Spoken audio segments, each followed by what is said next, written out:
नमस्कार प्रियजनों, तिरुपति रत्न केंद्र की ओर से आप सभी शिव के प्रिय भक्तों को इस महापर्व महाशिवरात्रि की ढेर सारी शुभकामनाएं एवं मंगल बधाइयां।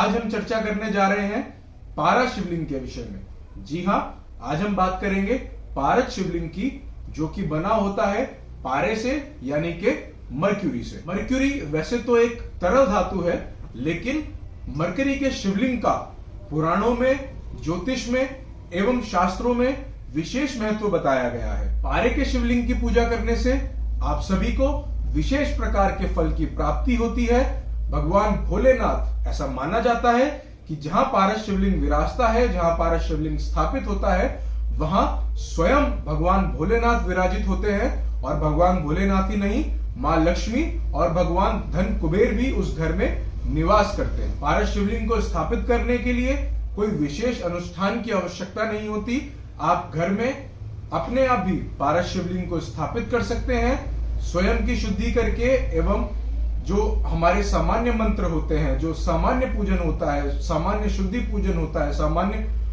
स्थापना पूजन होता है, वो करने के उपरांत आप स्वयं ही पारस शिवलिंग को अपने घर में स्थापित कर सकते हैं। परंतु यहाँ इस बात का विशेष ध्यान रखना चाहिए कि पारस शिवलिंग जो आप अपने घर में स्थापित करने जा रहे हैं वो शुद्ध हो, वो एल्यूमिनियम का बना हुआ ना हो, वो जस्ते का बना हुआ ना हो, जो जस्ते और सुहागा का मिक्स करके जो बनता है, इस प्रकार का पारस शिवलिंग आप घर में बिल्कुल भी स्थापित ना करें। क्योंकि यदि नकली पारस शिवलिंग अगर आप अपने घर में स्थापित करते हैं तो आपको इसके दुष्परिणाम को भी भोगना पड़ सकता है। आपको रक्त विकार, चर्म विकार एवं मानसिक असंतुलनता का भी सामना करना पड़ सकता है। इस बात का आप विशेष ध्यान रखें कि आप कभी भी जब भी पारे का शिवलिंग अपने घर में स्थापित करें, वो शुद्ध होना चाहिए, वो प्योर होना चाहिए।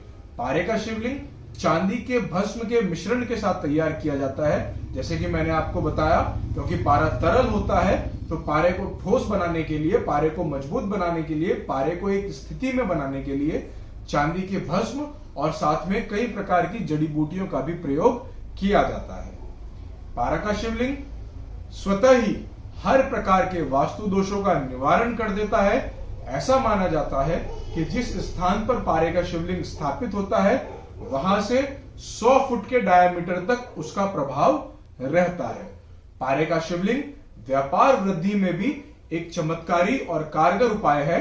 पारे के शिवलिंग की आपकी फैक्ट्री में, दुकान में या जो भी आपका व्यावसायिक प्रतिष्ठान हो, वहां स्थापना कर विधिवत पूजन करने से जो व्यापार में होने वाला घाटा है वो समाप्त हो जाता है और आपका व्यापार दिन दुगनी रात चौगनी तरक्की करने लगता है। एक और खास बात है पारस शिवलिंग के साथ, यदि किसी ने आपके ऊपर खतरनाक से खतरनाक तंत्र विद्या का भी प्रयोग किया हो, तो पारस शिवलिंग की यदि आप उपासना करते हैं, पारस शिवलिंग की यदि आप आराधना करते हैं, प्रतिदिन पारस शिवलिंग की आप अपने घर में सेवा करते हैं, तो वो खतरनाक से खतरनाक तंत्र साधना भी आपके ऊपर विफल हो जाएगी। अकाल मृत्यु तक के योग भी पारस शिवलिंग हरने का सामर्थ्य रखता है। पुराणों में ऐसा उल्लेख मिलता है कि हजारों शिवलिंग की पूजा अर्चना करने के उपरांत जो फल साधक को प्राप्त होता है, वो फल अकेला पारस शिवलिंग की पूजा करने के उपरांत ही उसके साधक को प्राप्त हो जाता है। पारस शिवलिंग जहां विराजित होता है, जहां स्थापित होता है, उस घर में सुख, शांति, समृद्धि, स्वास्थ्य और परम सौभाग्य की प्राप्ति कराता है। तिरुपति रत्न केंद्र में पारा धातु को शोधित करके वैदिक विधि विधान के साथ और जड़ी बूटियों और चांदी भस्म के मिश्रण के साथ हम पारा शिवलिंग तैयार करते हैं। प्रियजनों, यदि आप लोग भी शुद्ध पारा शिवलिंग प्राप्त करना चाहते हैं तो हमसे संपर्क करें। हमारा नंबर है 9758568886 या आप हमारे स्टोर पर भी विजिट कर सकते हैं। हमारा एड्रेस है शॉप नंबर 1, यूनियन भवन, नियर नारायणी शिला मंदिर, देवपुरा, हरिद्वार। मैं भगवान भोलेनाथ के श्री चरणों में यह प्रार्थना करता हूं कि वो आप सभी के दुख, दरिद्र, कष्ट को हरे और आप सभी को सुख, शांति, समृद्धि और सौभाग्यता की प्राप्ति हो। इन्हीं शब्दों के साथ हर हर महादेव।